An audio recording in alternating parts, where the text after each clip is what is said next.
your body settle into a slower rhythm.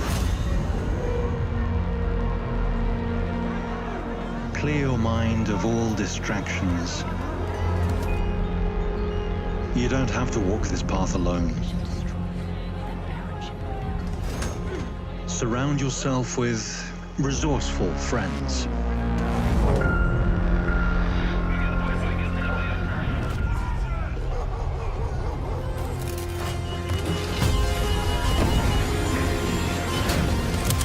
Here, you are in control.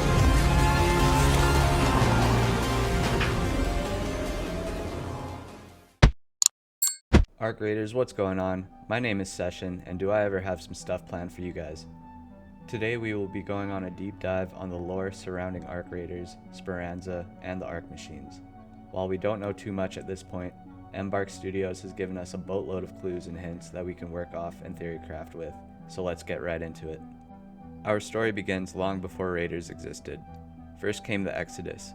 Climate collapse and resource shortages forced a mass evacuation around 2054 from Asera spaceport. Graffiti like "Only the rich escape" still scars Speranza's tunnels, evidence of a divided society. Those left behind built Speranza, a subterranean settlement under Toledo, Italy, now Calabretta. From 2060 to 2150, survival was all that mattered. Then came Arc's first wave in the years 2145 to 2155. These weren't aliens, but humanity's own machines turned loose. By 2180, Arc ruled the surface, and only raiders dared to return. While most see Speranza as a trading post or staging area, its origins are shrouded in mystery. Some whispers claim it was built during the Exodus, that desperate flight from the surface decades ago. Others believe it sits atop something older, perhaps remnants of a pre-Arc civilization, maybe even the ruins of the first resistance effort. There are sealed doors that no living soul has opened, service corridors that lead nowhere, and unmarked sectors where the air just feels colder and heavier, places even seasoned raiders would avoid. The people here aren't just shopkeepers, they're keepers of secrets. Tian Wen, arms dealer with a suspiciously deep understanding of Arc tech. Some think he once dismantled captured Arc units for a living, or maybe he helped build them. His stock changes in strange rhythms, as if he's waiting for deliveries no one else knows about. Apollo, gadgeteer and engineer, a genius with jury-rigged electronics, but the designs of some of his creations look too refined for someone working off scrap. Could Apollo have scavenged blueprints directly from Arc cores? Then we have Shani, armor specialist. No one knows her real age, but the plating techniques in her gear seem reminiscent of early Exodus-era protection suits, possibly reverse-engineered from old Arc encounters. Lance, medic with battlefield experience. He knows more about treating burns, shrapnel wounds, and radiation sickness than anyone else in Speranza. His medical stash contains compounds no one has seen in decades. Some suspect they come from hidden caches deep in the tunnels. Alright, let's talk about the real heart of Arc Raiders, the Arc Machines. These aren't just random mobs tossed in to give you something to shoot at. Arc is a fully networked, evolving AI force that's taken control of Earth's surface. Embark Studios is being intentionally cryptic about Arc's full origin, but from the lore breadcrumbs we've seen, it's clear that Arc is still working. It's just that its current job doesn't involve humans anymore. The strongest theory is that Arc started as human-made defense and terraforming systems, built by the same elites who orchestrated the Exodus. Arc was designed to automate resource collection, defend critical infrastructures, and maintain planetary control. But once humanity retreated underground, Arc didn't shut down, it kept operating. Now let's break down what it is we're fighting.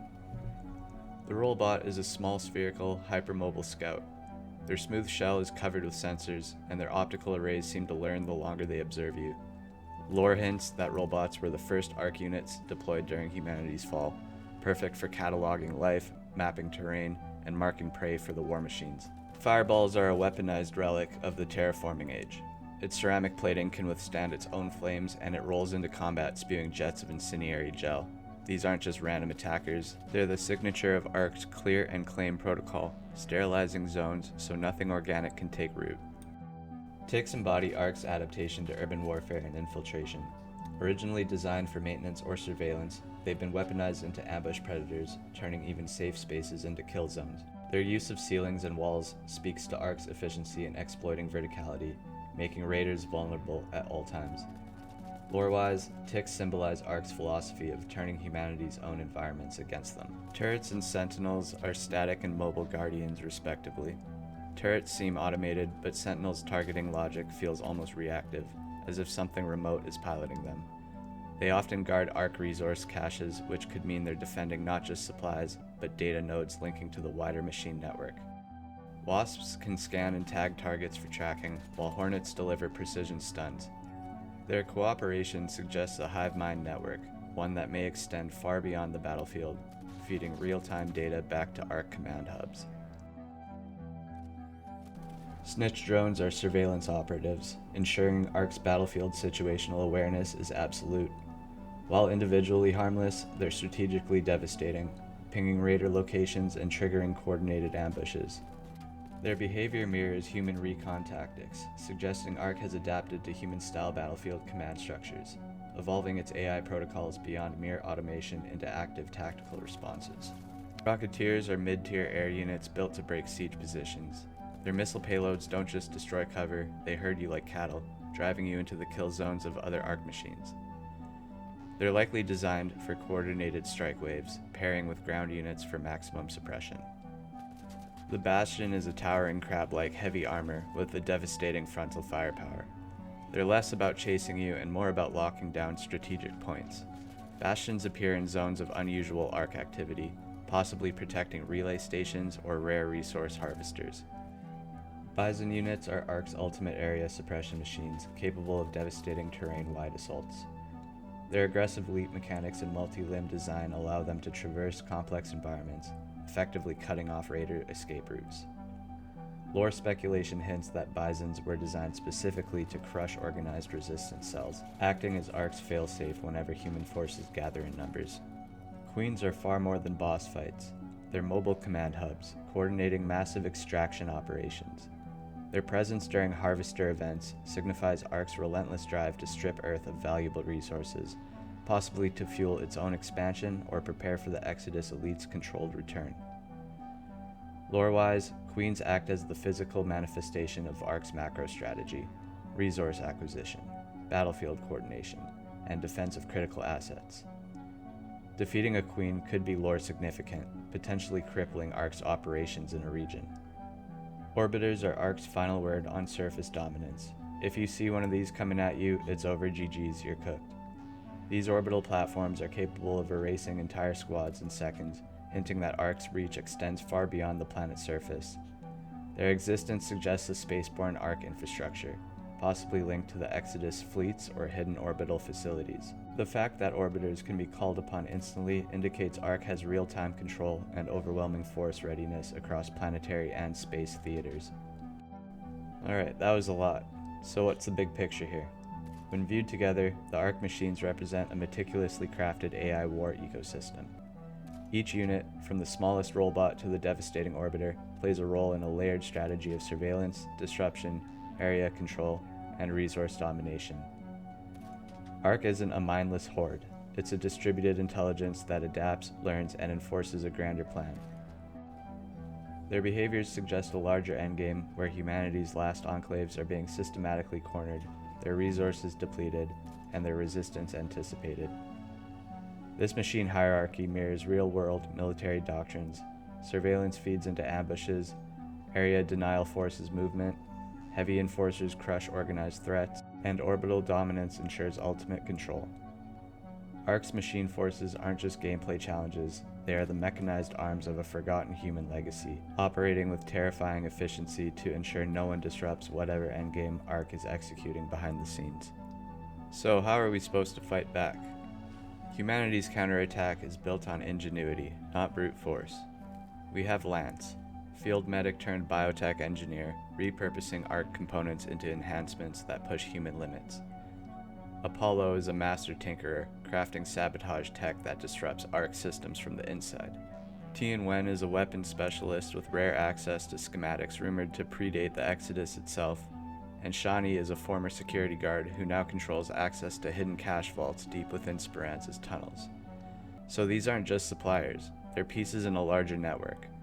Raiders are aligning into factions. Some advocate all-out assault, others prefer stealth infiltration, and some focus purely on sabotage. The Raider Den has become more than a safe room, it's a political stage. Logos from the finals, like Dyson and Alpha Act A, aren't just Easter eggs. They hint at a tangled corporate web that might span multiple worlds. Some people speculate that the finals is actually a hyper-realistic combat simulation run by the same corporations that survived the Exodus. The theory goes that its contestants and arenas are a testing ground for weapons, tech, and tactics. This data is later fed directly into the war against the Arc machines in Arc Raiders. This game is definitely built for evolving seasonal storytelling. The mysterious voice from the trailers may be our first season handler. Breathe. Let your body settle into a slower rhythm. And future seasons could bring entirely new voices and factions, some aiming to seize Arc technology, others seeking open war for dominance. As the seasons shift, so will the world, collapsing tunnels revealing ancient chambers, zones changing under Arc influence, new biomes like drowned city ruins or orbital platforms above the wasteland. These aren't just backdrops, they're catalysts for power struggles. And then there's the shadow of the Exodus elites, possibly returning to manipulate raiders just as corporate secrets from the finals leak into our world. Speranza itself could fracture, alliances turning into betrayals. In the end, Arc Raiders isn't just about scavenging gear or taking down machines. It's a story about survival in a world still under the shadow of the Exodus. Every raider, every machine, every whisper from the corporate ghosts of the finals feels like a piece of a puzzle we've only just begun to solve. The surface war is heating up, but the real battle might be for the truth hiding behind Arc's metallic curtain.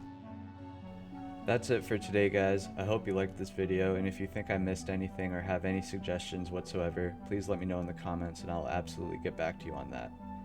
Also guys, I plan on being a consistent source of all things Arc Raiders once the game launches in October, so if you want to stay tuned for that, please click on that subscribe button and hit the like button as it greatly helps me out.